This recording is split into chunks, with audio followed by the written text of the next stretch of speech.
It is Wednesday. You like that one, huh? That must have sounded great right off the fucking jump. It is Wednesday, the 5th day of February, 2025, and I had an entirely different open planned.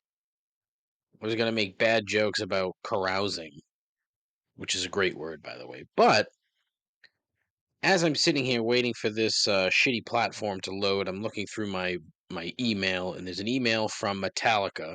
I was like, all right, what's this? I open it up, and it says that they're playing with Black Sabbath. I'm like, what? What? So they're like, all right, well, let's do a little research, shall we? Well, just this morning, Black Sabbath have announced Back to the Beginning, one final concert to celebrate Ozzy's last live performance, which will feature a reunion of the 4 original members. Fucking hell, man. What? I did not think Ozzy was in any sort of shape to be able to perform at all. But my hope is, he's like he's he's doing the work. He's putting in the work with, a multitude of horrible ailments uh, to make it to July. He's got 6 months, 5 months. Literally 5 months from today, July 5th at Aston Villa in Birmingham. Fucking, that's amazing. Villa Park, Birmingham. Quote, "It's my time to go back to the beginning. Time for me to give back to the place where I was born. How blessed am I to do it with the help of people whom I love? Birmingham is the true home of metal. Birmingham forever." End quote. Wow, first time in 20 years that all 4 guys will be on stage. Fuck. But the lineup, which apparently is being cultivated by Tom Morello in his role as music director, he said, quote, "This will be the greatest heavy metal show ever." End quote. Well then. Well then. Numerous guests, which for some weird fucking reason includes Fred Durst. Explain that to me, because I don't know.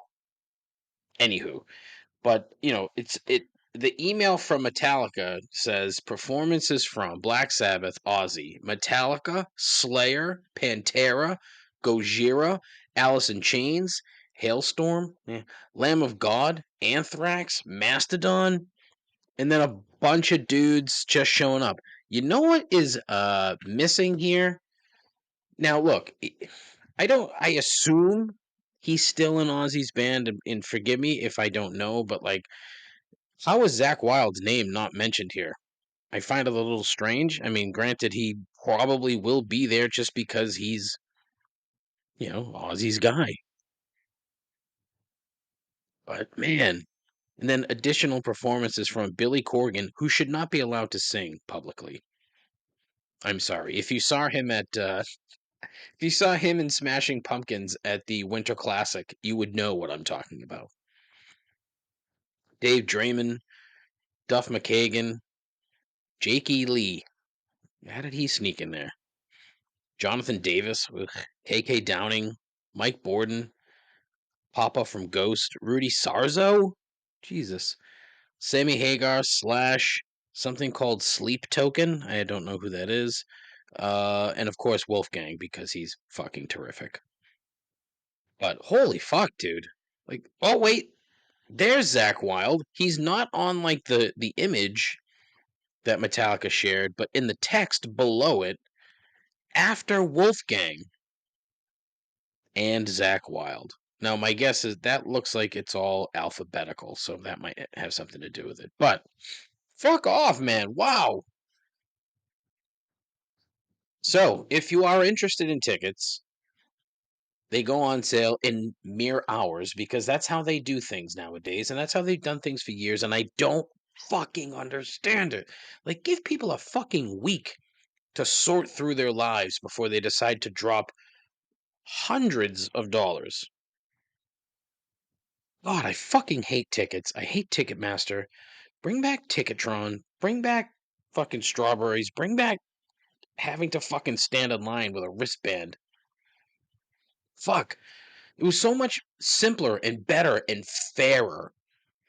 Fairer. Oh, fucking God, I hate it.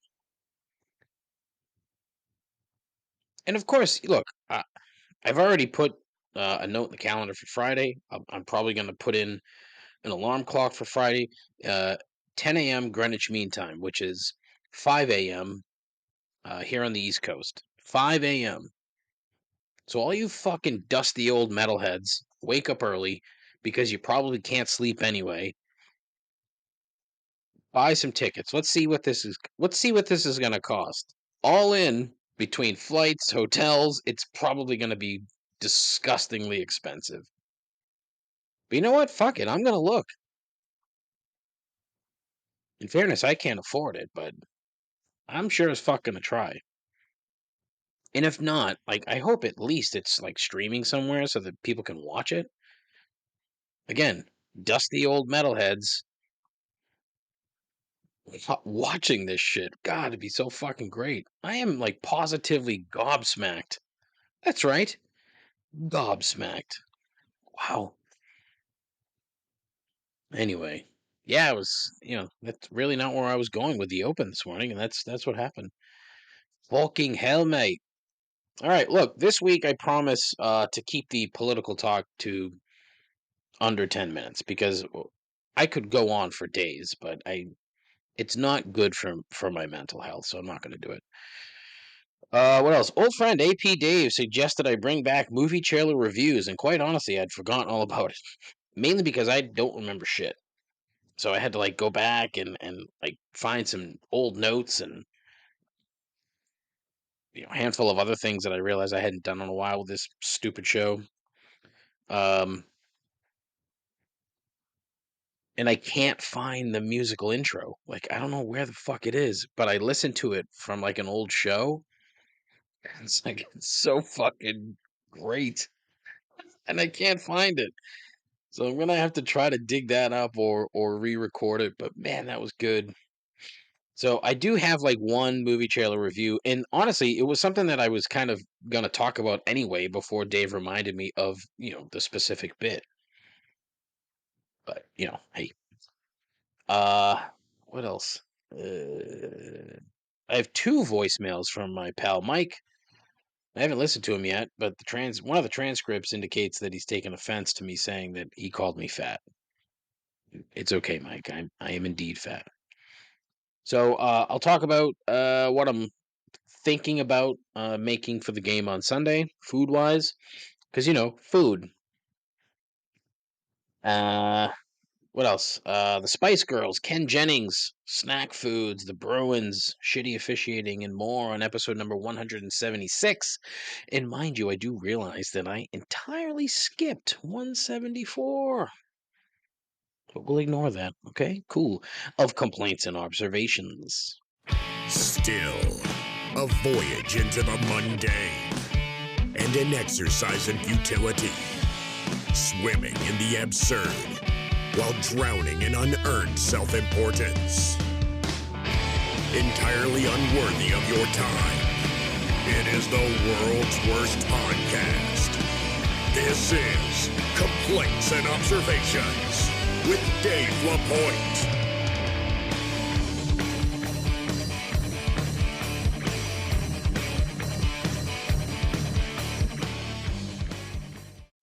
Who the hell is Dave LaPointe? I think he's a bum. I think he's an absolute bum.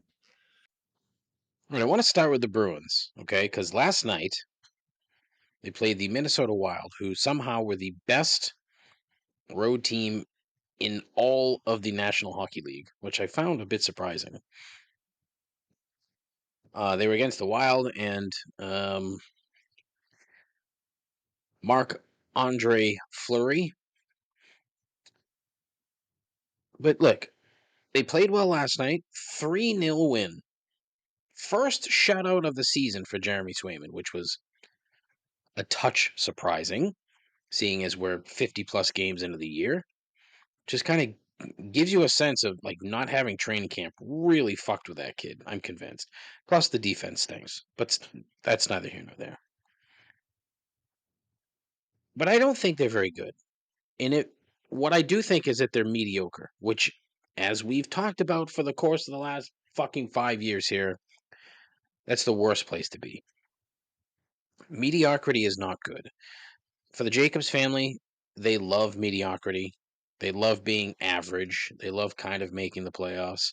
It's not, I don't know. But look, I think the season is already lost because if they do make the playoffs, then everyone could very well keep their job, except for Joe Sacco, who is the dictionary definition of interim. But Sweeney and Neely would keep their job if they make the playoffs again, and that's part of the problem. And that's the part that I don't care for.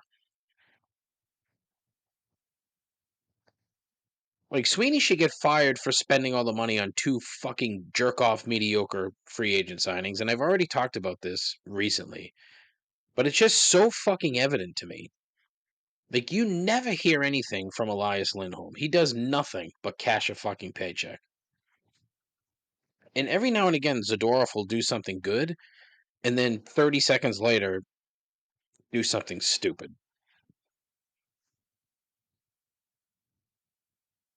But they need to clean house and start over. Which they could have done before this year even started, as it was plainly obvious that they didn't like Montgomery.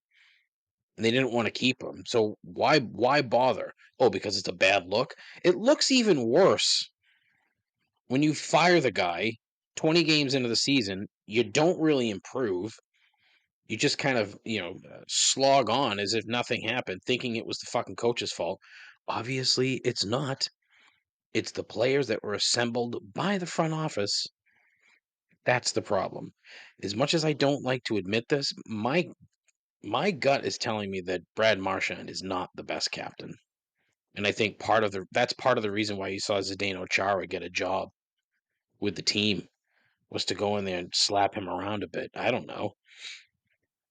And it's a shame because I love the guy. I think he's a phenomenal Bruin. Very good hockey player. I just don't know how much of a leader he is. Like an A number 1 leader. And the thing about him is he had an A for years, right? But he had fucking Bergeron and Chara to do the actual leading.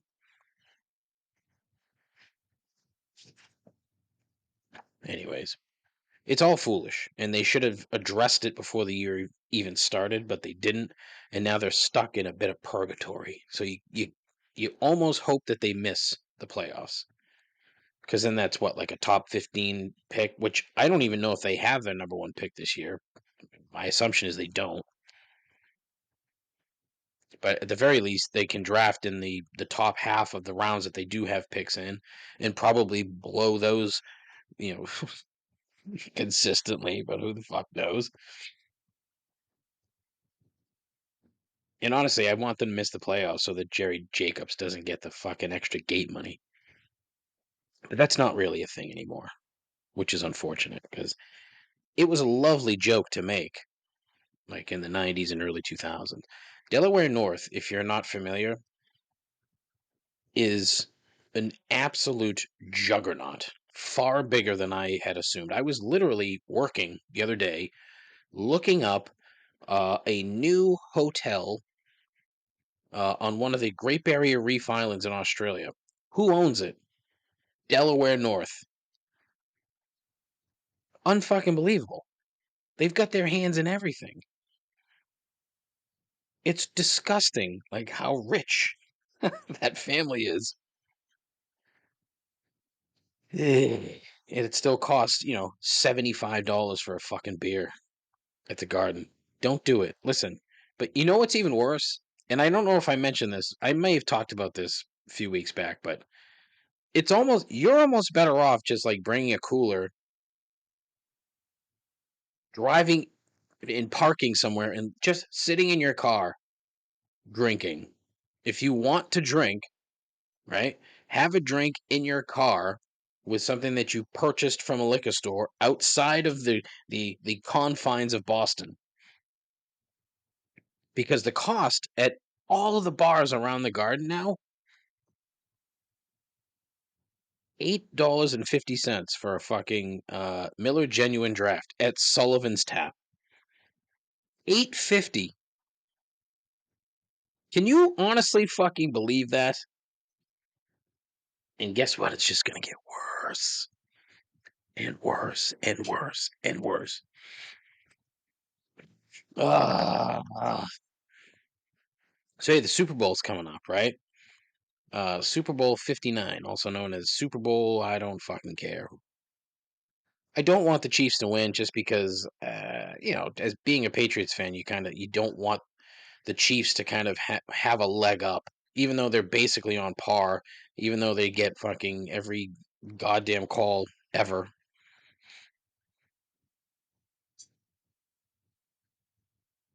Like, I don't even really care so much about the game. I want it to be good, but the problem is, it'll be a good game. Something stupid will happen in the end, and the Chiefs will win because Patrick Mahomes has a horseshoe in his asshole. I hate it. And like, is he fat? Is he fat or no? Or is he just doughy? I don't know. I wouldn't want my quarterback to be doughy. Weird. I also don't really want my quarterback to, like, not indulge in a stick of gum every now and again. Anywho, West Ham played on Monday. Monday Night Football over in the UK. 8 p.m. kickoff time over in London. They played Chelsea. They played well. I am happy with the way things are progressing under the new manager, Graham Potter. Graham Potter. He looks very English. He also looks like he once had horrifically bad teeth. That old gag, yeah. But, the official there, Stuart Atwell, decided to swallow his whistle and probably something else so that Chelsea could get all 3 points. It's funny how that league, like, it's not openly crooked, but boy, do they not give off that impression? But,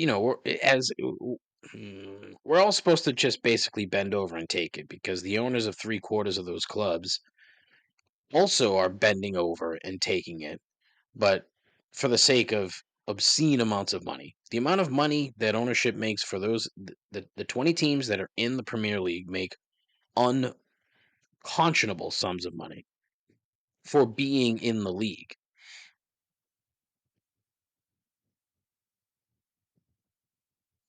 Got some time off now, so we'll see how things progress.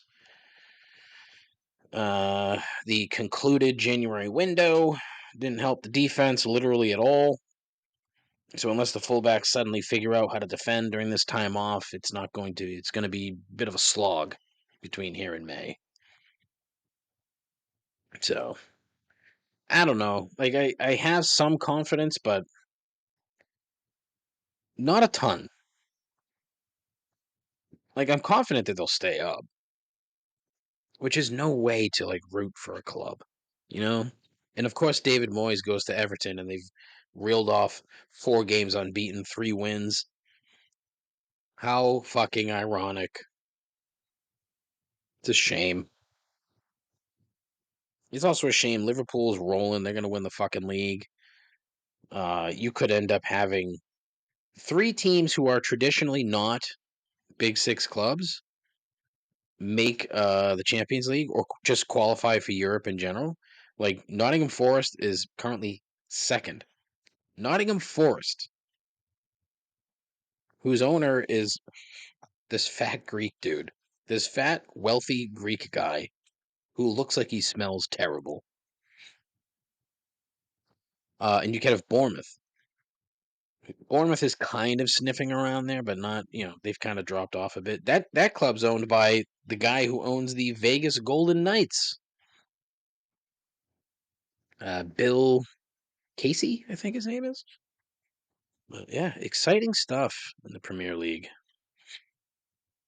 A lot of movement during the window. A lot of interesting movement during the window. All right. Yeah.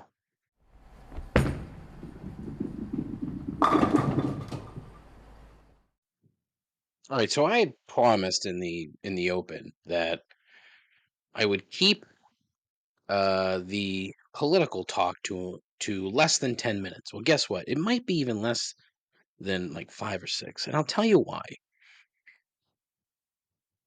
Whenever I hear something, not just politically, but like anything, I fire up the Google Notes app, Keep for some reason they call it.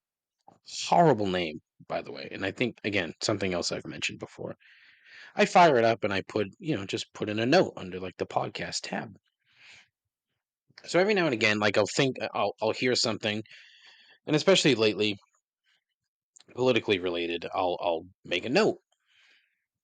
Be like, hey, talk about this. Hey, talk about that. You know what the problem is right now? I can't fucking keep up. I can't keep up because it's 4 different things every fucking day where you have the current administration working overtime to just tear everything apart. Now here's the honest truth, right? There are so many different things and facets, parts, whatever, of the United States government that need to be reviewed, shut down, stripped apart. Numerous. However, the ones that they're focused on are the ones that have to do with money and the poor. That's their focus. It has nothing to do with the creation of streamlining services and streamlining systems and streamlining the government as a whole. It has nothing to do with that. They're gonna say that it is, but it ain't, right? Because the surest way to do these things, as with any company that you're running, right? If you're running a company and let's say you have an R&D department that is hemorrhaging money, you don't just shut it down. You don't do it. None of these motherfuckers that are currently in these positions have ever done it with their own business, ever. It's a lot of sort of looking, planning, strategizing, and figuring things out and doing and making changes. That's the adult way to go about doing anything with making changes, whether it's your house, your life, your career, anything. Right? You don't just fucking up and quit. You can't do it. Just like you can't up and quit USAID, you can't up and quit like the fucking Department of Education. You can't fucking do it.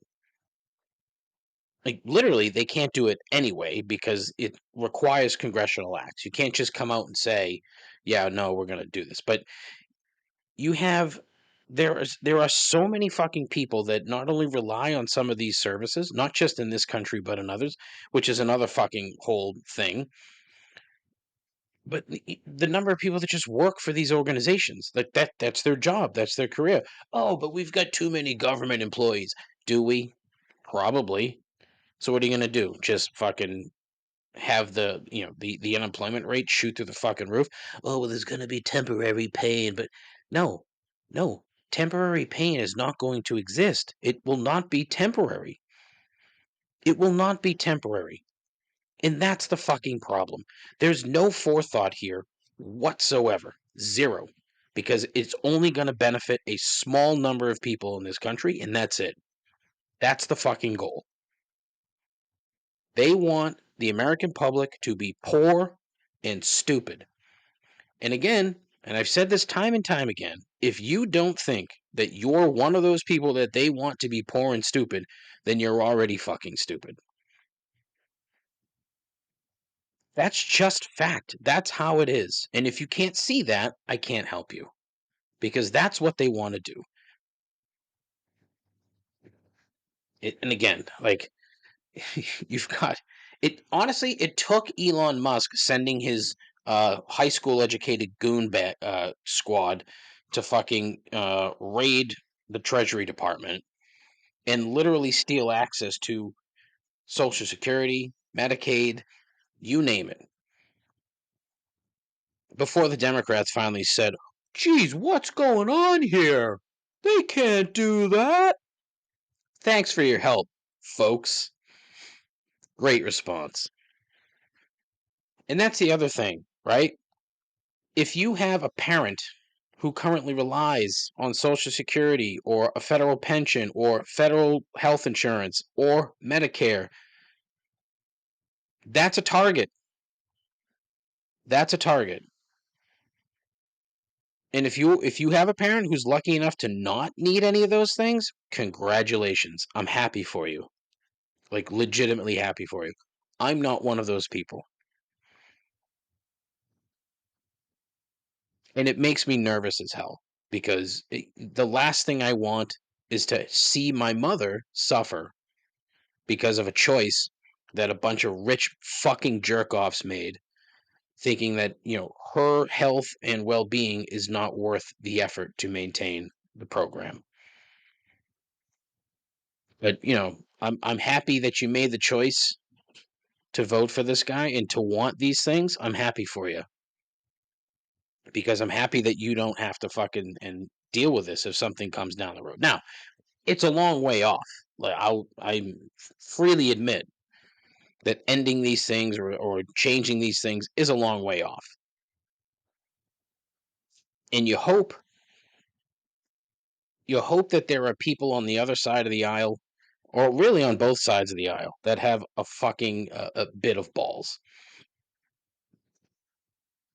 As I've said before, I'm still convinced that this whole thing is going to implode from the inside. And it makes me wonder if they know that, which is why they're moving at fucking warp speed to try to do all these things to petrify the American public. Thinking, oh, well, they're eventually going to catch on, so we should probably do these things that we need to do.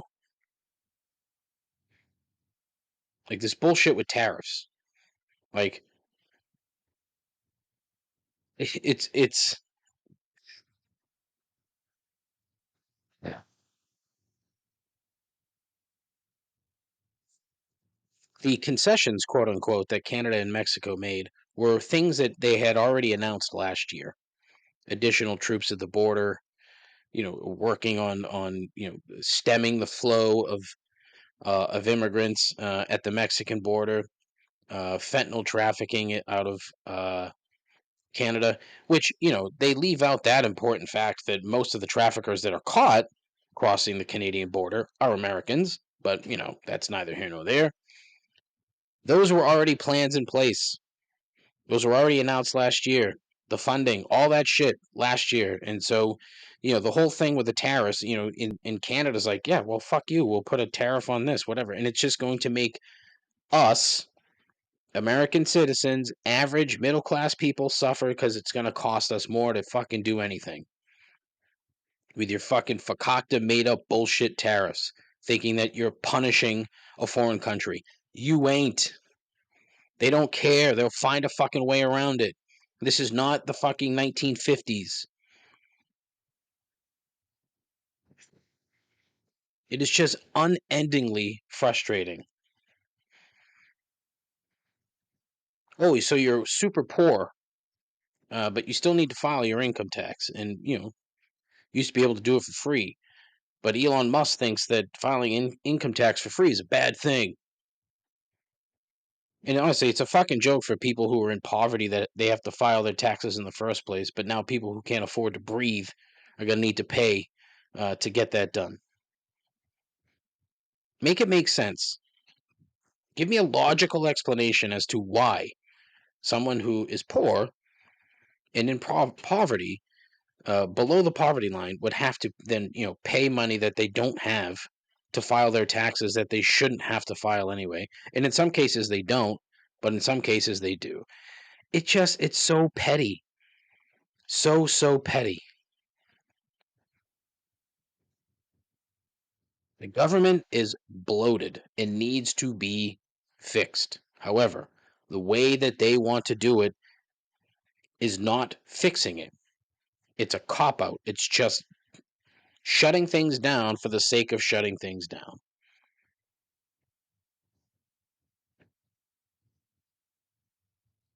It's so stupid. We have a fucking South African billionaire with his hand on the trigger for the US government. Make that make sense.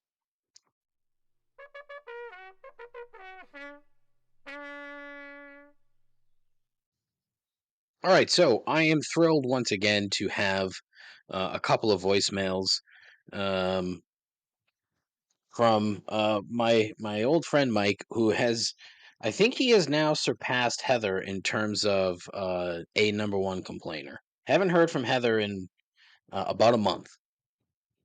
I'm getting a touch nervous. I hope everything's okay. I hope she didn't find more Instagram models on her boyfriend's phone. But I hope she's okay. Probably just been a busy month in the world of physical therapy. All the injuries post Christmas. My guess is that that's probably the problem. Anyways, uh, Mike has called back with two voicemails. All right, and as he is wont to do, these are fucking long, long, filled with random thoughts. Like hopefully you can hear like everything that comes up because again, like I haven't listened to these yet, but Google Voice will do a a transcript, right? And it'll be you know whatever Google AI hears, half of it's wrong. But I mean, you're just looking at shit and you're like, all right, what the fuck's he talking about? But yeah, a lot of rambling, a lot of um, you know weekday mornings when he should be working, should be selling, but he's not. He's busy complaining, or just not so much complaining, but offering random thoughts. And you know what? You can too. 617-804-1557. If I advertise this program at all, I assume that uh that the voicemails would come from other people, but the last thing I want is to have like, dozens of voicemails that I would have to then work to sift through. I wouldn't want that. Anyways, so yeah, so I have two voicemails from Mike. They're so long that I'm gonna have to like pop in and talk about between them, but uh yeah, hopefully I'm sure there's something here. So let's get to it. Hey, Dave, Mike again here. Just finished the show. Really appreciate it. Yeah, so it's Kung Lao from Mortal Kombat. Um, Started Mortal Kombat 2, and Trump's son is 6'7", so I'm just about 6'5". And let me tell you, that dude is gonna have a tough time finding shirts. Um, so yeah, so the Tenacious D. I mean, that was epic. Um, I think maybe you are Wonder Boy. Maybe. So I don't know if you know, but they're doing a show last year about the time when Trump was almost assassinated one of the times, and it was Kyle Gass's birthday. The guitar player, and Jack Black asked him, "What did you want for your birthday?" And he said, "Well, I wish, my one birthday wish is that the bullet was a couple inches the other way." Ha ha ha. And, that doesn't seem like anything too crazy in this day of craziness, and that led to a falling out with the two of them, or at least, I think Jack Black got freaked out and, people were canceling them. People were going nuts online and Tenacious D was effectively canceled. So since then, I follow Kyle online, and he would just pull out the guitar and sing some stuff. And he did some weird, like, I'm sorry type of song, because whatever, and they haven't really been around, because they were doing a lot of stuff. I mean, I don't know if you have the chance, look up their version of Wicked Game cover of Chris Isaac's song. It could be one of the most epic music videos you've ever seen. It's beauty. It's art in motion. I could go on, but you really just need to see it for yourself. But then in terms of when I pick up the guitar, it's Kielbasa, it's Wonder Boy, and it's Tribute, with Wonder Boy being the star of the show, and Tribute. They're all good. But I think, if you can belt them out like that, maybe you are the Wonder Boy that we all need here.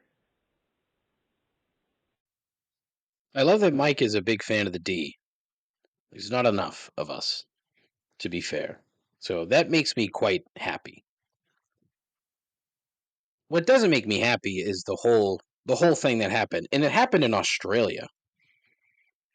They were on stage. I want to say it was Melbourne. On stage in Australia, right after Trump was shot in the ear by the unnamed assassin, potential assassin. And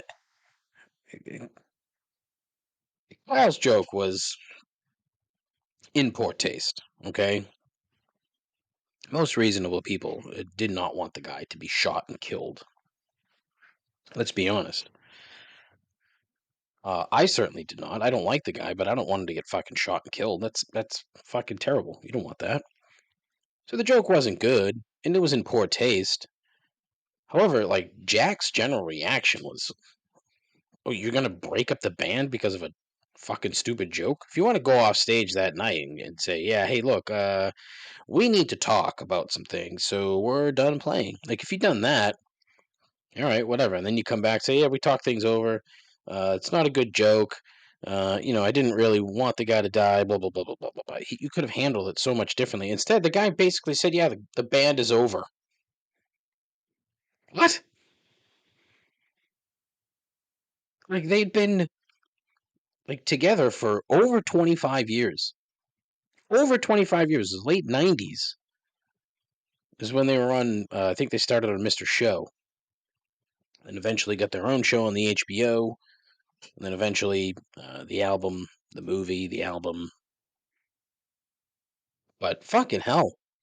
Yeah, I didn't care for that. I didn't really like it. And again, the joke was in poor taste, shouldn't have been made. However, it was made. You talk about it, you fix it, you move on. Just like I said earlier, it's the same fucking thing. So instead of trying to fix something, instead of putting in the effort to fix something, you just fucking shut it down. That's not the right way to handle it. It's not the adult way to handle it, the mature way to handle it. Nope. And Jack Black's reaction, and look, I've been a fan of Jack Black and the D since at least 2000, if not sooner. In fact, I found my Cleveland Steamers sweatshirt that I have owned for over 20 years, and I was actually wearing it yesterday. Miraculously, it still fits. It's a bit torn and tattered at this point, but it still fits. And it's just like, God, that was just so dumb. Yeah, I didn't particularly care for that whole thing. I guess I don't want to say I get it, because I don't, but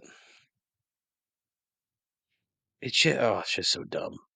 Like, and again, like Kyle basically has said, yeah, it was a joke. Like, sorry, I didn't mean it. And then the sorry type song he played, which was a little also weird. But I've seen the Wicked Game video. It's terrific. Love it. That's like a little past peak D. Like, peak D was the first album. That was peak. The movie was not great. The soundtrack was okay. There was some really good gems. Low Hanging Fruit is just like an all-time classic. song. But I am assuredly not Wonder Boy, Mike. I appreciate that, but I am not. But yeah, good stuff, man. Good. Well, I mean, I guess not good stuff. On to the next. So let's just clear one thing up for the record. I never called you the F word. I don't call anybody the F word. Portly is a much more noble version of a little extra weight, which let's get another thing straight here. Just because I Peloton and am into that, it doesn't mean that I am, quote, thin by any means.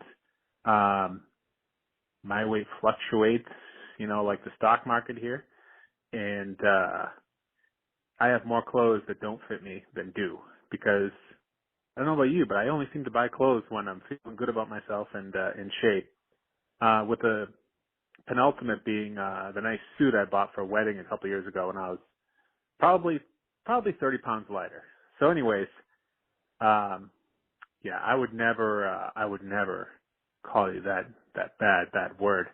But, shake what your mama gave you. I mean, if we got it, I mean, not all, everybody can be the guy, at the Plymouth South, basketball game who does the truffle, opens his Hawaiian shirt up and does the truffle shuffle, to distract the other team, shooting free throws. So how we get to that level of confidence and awesomeness, I don't know. But, I'm willing to try to figure it out, one log of cookie dough, at a time here.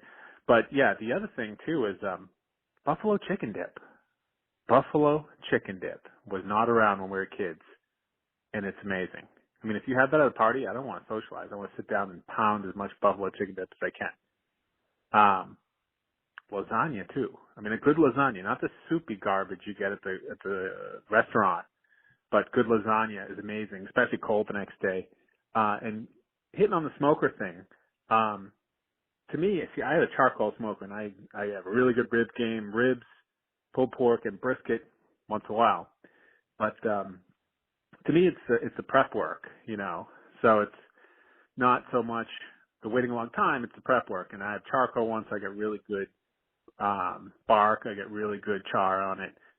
Electric, I think it's hard to get that blackness, but I mean, it's still really good. I mean, you should fire it up, especially if you're working from home, whatever. And if you need some pointers on ribs, happy to send you all my tips, because I had one summer where I did ribs like every weekend. So anyways, I'm going to go grab something to eat, but stay chunky, my friend, okay? We got to stick together, us big guys here.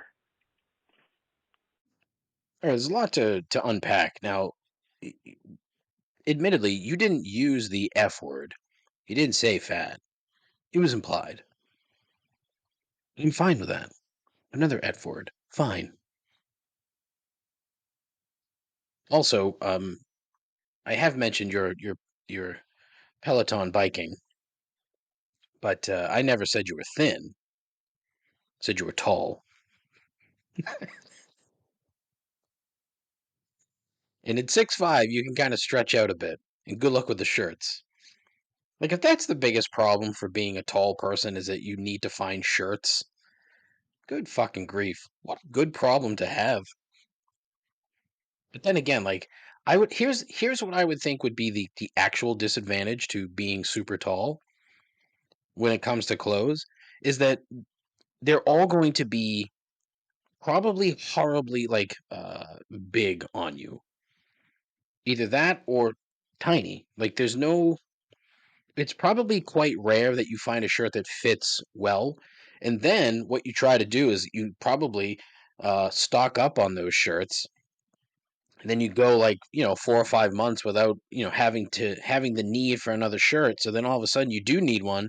You order the same thing and it comes back totally different than the ones that you had purchased previously. Happens all the time in the fat game. The number of times I have, like, fallen in love with a shirt for it to only change a handful of months later because the manufacturer needs a different place that'll supply vastly underpaid, borderline slave child labor with tiny, like little nimble fingers to do all the sewing. So they've moved it from Vietnam to Bangladesh to the Philippines to Indonesia, just as many Southeast Asian countries as possible to facilitate keeping the cost down on their garbage clothing. Now it no longer fits. That's a problem I have, and I'm guessing you have the same. I would love for you to send me all of your smoking tips, and if you are eating ribs every weekend, I'm impressed. Um, but yeah, as I mentioned in the earlier version of the uh, did I even no, I haven't even got to the food part yet. I'm going to get to that in a bit. The food section, if you will. I need to make a musical open for talking about food. I got to redo the movie trailer review open. I have a lot of podcast work to do that I'm probably not going to do. However, he also mentioned buffalo chicken dip. He is 1,000% correct. When we were kids, there was no buffalo chicken dip. I've said, I was thinking of this today. Like, what was the best time to be alive? Like, if you're in your mid 40s, if you're a Gen X person, right? Mid 40s to say, let's call it mid 50s, right? What was the best time to be alive? And I am quite adamant that it was the mid to late 90s.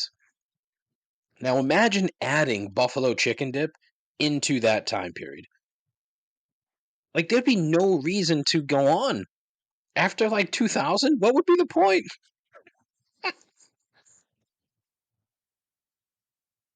Oh, that's great. Yeah, lasagna though. I'm not with you on that, Mike. I'm not a lasagna guy. I'm not. I can't get behind ricotta cheese. I don't know what it is. And it's not that I like dislike it, and not like if it's in a cannoli, all right, great. But man, I just can't do it. I can't, and I don't know why. I really, really do wish I could because it looks appetizing, lasagna. But growing up, my mother made an excellent lasagna. I don't know. Maybe I'll try it. Maybe that's something I should make. I don't think I've ever made a lasagna. Hmm. Anyways, yeah, Mike, please. I know you're gonna listen to the show, so please send me your smoking tips. And I'm not super worried about like the blackness. I'm not looking for like a phenomenal bark on this thing because again, I don't have the patience for smoking. I just don't. I don't know, but maybe that's a thing. Maybe I should stop accepting that. Maybe I should work on it. Maybe that's a good outlet for learning to be a bit more patient. Would be smoking meats. Revelations abound on the program this week, huh? How about that?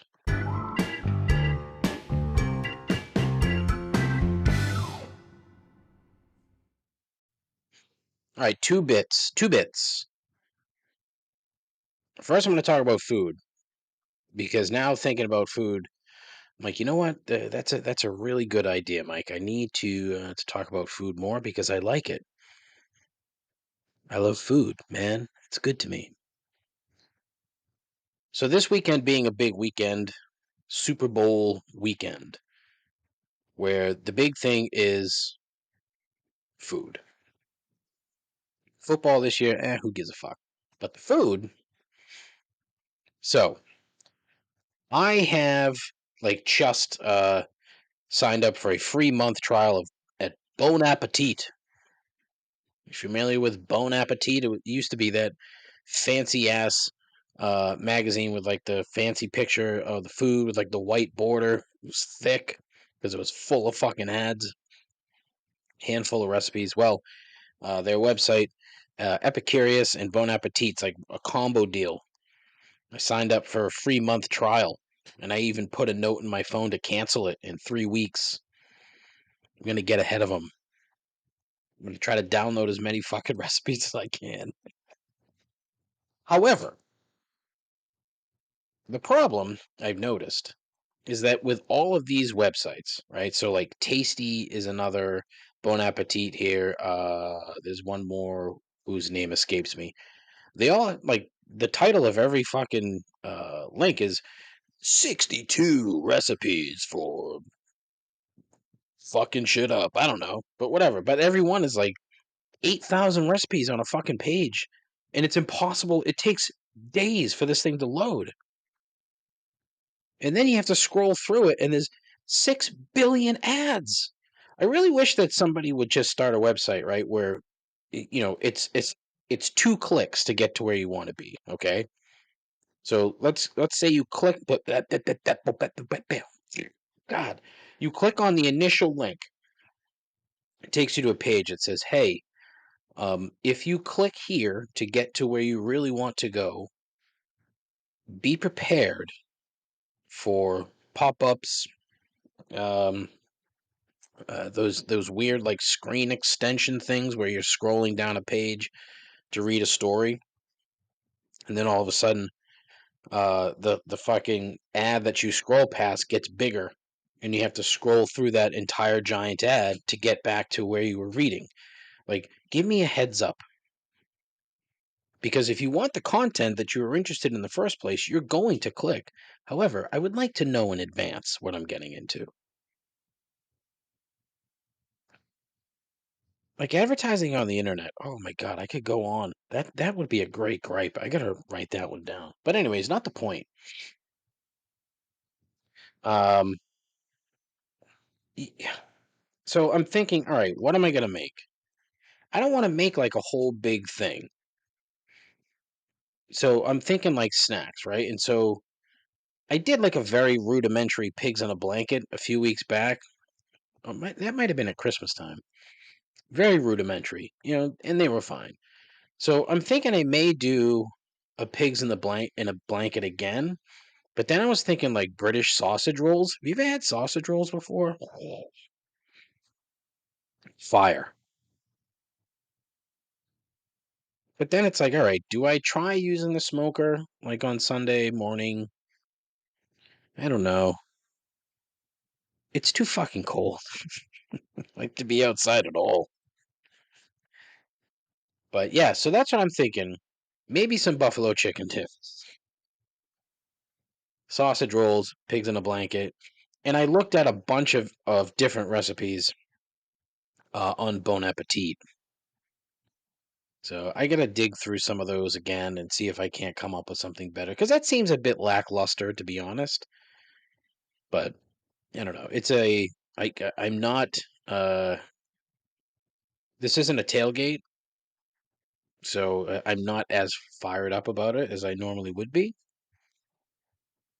But I'm sure something will come out of my big dumb brain that'll be decent. So, yep, food. All right. Now, as I said, I thought I still had the open for movie trailer reviews, but I don't. I don't know. It's not saved on my computer, so I'm gonna have to dig it up from an old episode, I think. So let's just pretend that I'm playing uh, movie trailer reviews, and it was like the open to Siskel and Ebert.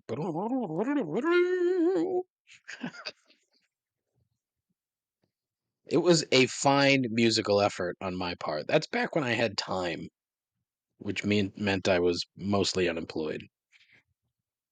Movie trailer reviews. Yeah. Anyways, all right. Brand new movie trailer just came out yesterday. Fantastic Four First Steps is the name of the film. Now, I am a comic book knower, meaning I know a bit about Marvel and DC characters from my time as a comic book reader. However, I am not close to an aficionado, nor do I remember all of the intimate details of each story. That's why I think it's nice to see Marvel literally go back in time with some of these things because the future is a bit played out, right? Once they did Infinity Wars, both parts, like that's it, and even in the comic books, once that was done, things kind of got a bit stale after that, at least in my opinion. And or maybe that just coincided with me, uh, learning about girls and porn, and I stopped reading comic books. But basically, uh, look, the future's bit played out. Eventually, it'll get back to the future. He he he. But for now, we're in the beginning, at least with this film, and I'm just curious how it's going to progress. And these older stories that were created, like the first bunch that created by Jack Kirby and Stan Lee, they always had like this very slight touch of realism, if you want to call it that. So like these four were astronauts who went to space and then were exposed to gamma rays or some shit, and suddenly they all have different superhuman powers. The slight part is the four astronauts who went to space, but then that's not the point. Everything that happened after that is, the superhero part. This movie seems to show or talk about a bit of the origin, okay, which is kind of interesting, And look, I didn't watch the original Fantastic Four ones, the ones with Chris Pine and was that Jessica Alba? Might have been. I don't know. Um, but so this trailer is just it shows the beginning that there's the Thing standing there like he's tasting spaghetti sauce that apparently was made by a robot. Yeah, all right, cool.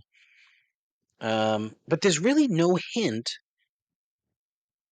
of what the movie is about.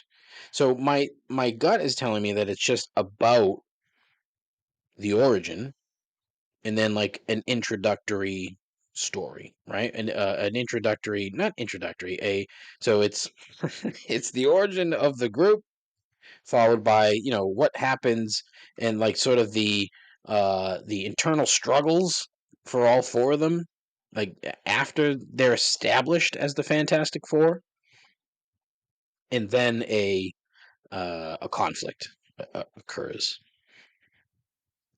So there's there's some foreshadowing of action sequences. The group, looking each one of them basically is being kind of shown doing whatever their particular power is, but also just kind of milling about in general. The Thing, who always is just depressed that he's the Thing. So there's that. And then there's a bit where they're all standing out on a balcony of their giant, 100,000 floor building. Like, why does every like superhero headquarters in a city need to be 98 fucking stories tall? It's not very subtle. Like everyone knows where the fuck you are. Like tone it down. But they're standing out on the balcony and they're looking. There's something like raining in from the atmosphere or whatever. So that looked a bit imposing. And then there was a shot like of you could see the Statue of Liberty, and then all of a sudden a sentinel comes into view. You get a view of a sentinel from behind. So the assumption is that the sentinel is going to destroy the Statue of Liberty. Classic comic shtick. But that's it though. That's like the end of the trailer. And it's almost as if Marvel is just saying, hey, it's another comic book movie that you fat fucking rubes are going to pay us to see. I'm not sold. 4 out of 10. Probably won't see it. Also, is there anything these days that Pablo Pascal is not involved with? Does that man ever stop working?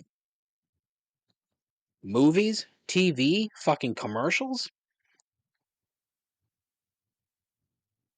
I need someone to sit down and count the number of times during the course of a day that Pablo Pascal is on just regular, like standard cable television. It can include the quote unquote pay channels, if you will, but I need to know. Also, John Malkovich is apparently in that Fantastic Four movie. He was in the trailer for a split second looking like Gandalf. I don't know who he's supposed to be. I haven't dug too deep into it. 4 out of 10, though. So there you go. Movie trailer reviews. Yeah, that's a good bit. And AP Dave, if you want to submit some movie trailer reviews, feel free. Love to have them. Yeah, movie trailer reviews. Yeah.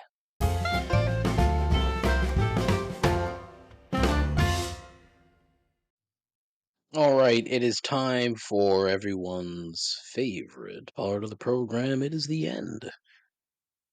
And it is three gripes. I don't think I ever had like uh, a musical open for three gripes. Maybe because like that just like the way that I say three gripes. There's a lot of that.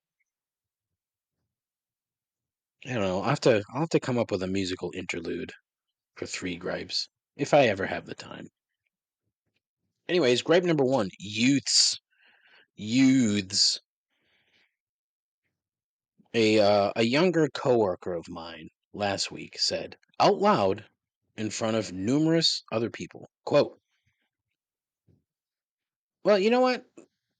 Let me offer some backstory. So one of my other coworkers, who's a bit older, but she's probably in her mid-30s, I would say. So she's not old, not as old as me.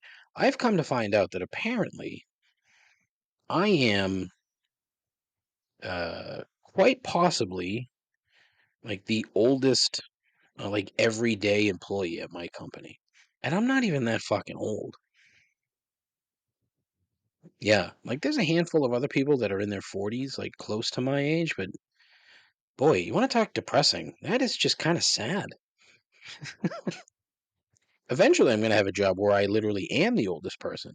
Although by then, I may not have a job, period. Who knows? However, so this coworker, first coworker of mine, who said that she was in a training group and she was the trainer and she was training a handful of younger people, and somehow the topic of the song "Wannabe" came up, right? And somebody in her training group did not know who the Spice Girls were, and she was just aghast. She could not believe that anybody in their 20s would not know who the Spice Girls were. Now, I decided to sort of push back and say, wait a minute, why is that a thing? Why would that be surprising? Well, because they were huge, they were this, they were that. I'm like, all right, well, how old was this kid? And she's like, 23. So 23 years old, which means for the entirety of their life, the Spice Girls were not together putting out music. As far as I know, their run was essentially like 96 to 2000. That was pretty much it. So if this girl had no direct exposure to the Spice Girls, how the fuck is she going to know? Well, common sense would tell you that that's accurate. However, another coworker of mine, a little bit younger, late 20s, says, and I quote, not knowing the Spice Girls is ignorant and akin to not knowing the Beatles, end quote. I was fucking livid. Livid. There is literally zero reason for that statement to be made.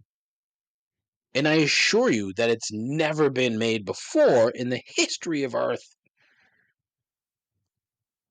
It's like the old Carlin line about the same thing when he said, quote, I'm going to cut my dick off and shove this red hot poker up my ass, end quote. No one has ever said that. In the history of man, no one ever said that, except for me.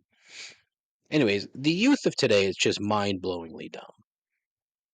Far too entitled, and they're just the fucking worst. And yes, this is my old man bullshit coming out, I get it.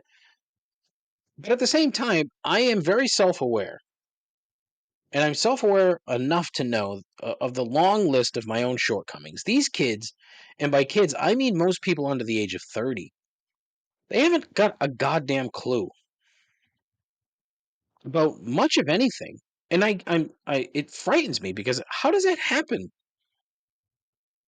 Now, look, the original statement, she's not far off in that you almost would figure out who the Spice Girls were by accident. However, it has zero relevance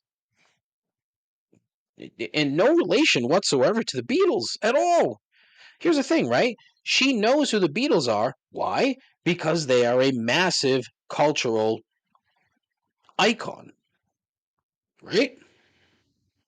Music, I don't think, I don't want to say it doesn't exist, but it's not the same as it is today without them. Same as Elvis Presley. You don't even have to be an Elvis fan to realize his contribution to society, American society, because the Colonel never let him leave. But these kids are just like, well, what about me? Me, me, me, me, me. Everything is about them. And it's like, oh, if you don't know this, then you're stupid and I'm smart. Like that seems to be the MO behind all of it. In this particular instance, that may not have been the case. I don't think that is, but it was just so fucking like I just couldn't believe what I was hearing. That somebody, no matter what their age, would would have in their right fucking mind even loosely compared the Spice Girls to the Beatles. The Spice Girls were 5 random girls in a group created by 2 old guys, trotted out in front of A&R somewhere in less than a year, had a deal with a fucking major record label. They had all their fucking songs written for them, and produced by a songwriting trio called Biff Co. That's right, Biff Co. Not to mention they were all attractive during the height of MTV, so they were all dolled up, put on television. And that's how they got famous. It had nothing to do with the fact that the song was good or the music was good. It had nothing to do with it. You can't tell me otherwise. That's fucking bullshit. None of it is even remotely close to the overall cultural relevance of what the Beatles were and largely still are. We're talking 60 years compared to a flash in the fucking pan. But that's what you get from today's American youth is silly nonsense like that. Trying to actually say that the Spice Girls had some cultural relevance that is akin to the Beatles. That still makes me mad. And it happened last week. Fuck. Gripe number 2, Ken Jennings. This isn't really a gripe per se. But you ever notice how ghoulishly giddy he looks whenever a contestant gets an answer wrong? He's all smart and smug up there and thinking he's Trebek, like, yeah, I knew the answer to that, you numbskull. Next time you're watching Jeopardy, when somebody gets it wrong, like, look at the smile on his face. The only time Trebek did that is when all 3 of them got something wrong. Jennings does it every single time. That fucking wry smile. My wife noticed it first, actually, and then now it's become like one of my favorite parts of the show. And I do not dislike Ken Jennings by any stretch of the imagination. I think he is an excellent host of the show. I think he is a great representation of what Alex Trebek kind of was. Although, look, Alex Trebek was an entertainer. Let's be fair. He wasn't there because he was a smart guy. He was good at his job. He was an entertainer, a presenter. The type of people who do not exist anymore. Think of that. How about that? Man, yeah, like wife and I were at a breakfast place in Rhode Island on Sunday, and on the television they were showing, it was one of these random ass like streaming channels that shows just random ass shit. And this one was showing an old episode of The Price is Right. Now, I'm saying probably mid 70s if I had to guess. And there's Bob Barker, the epitome of a game show host. He is the game show host. Him and Trebek on par. But I'm like, that guy is a presenter. And like, you don't have that sort of thing anymore. Like, Sajak retired. Sajak was a fucking part-time weatherman before he got the gig at Wheel of Fortune. And what happened? When he retired, they gave it to fucking Ryan Seacrest. You want to talk about a downgrade? Seacrest is fine at what he does. He's not the host of fucking Wheel of Fortune. Stop this. It would have been so much better if they just found another like random person to crop up as the next Pat Sajak. And they should have let Sajak like in. Even though Sajak's kind of a douchebag, but still. They should have let him participate in finding the next host. And maybe he did. I don't fucking know. But like, you think Sajak? I can't imagine Sajak was all like, "Oh yeah, great, Ryan Seacrest." It's well, this gripe went off the rails, huh? Wow. Anyways, gripe number 3. This damn smarch weather. I've honestly had enough. We're only a week into February.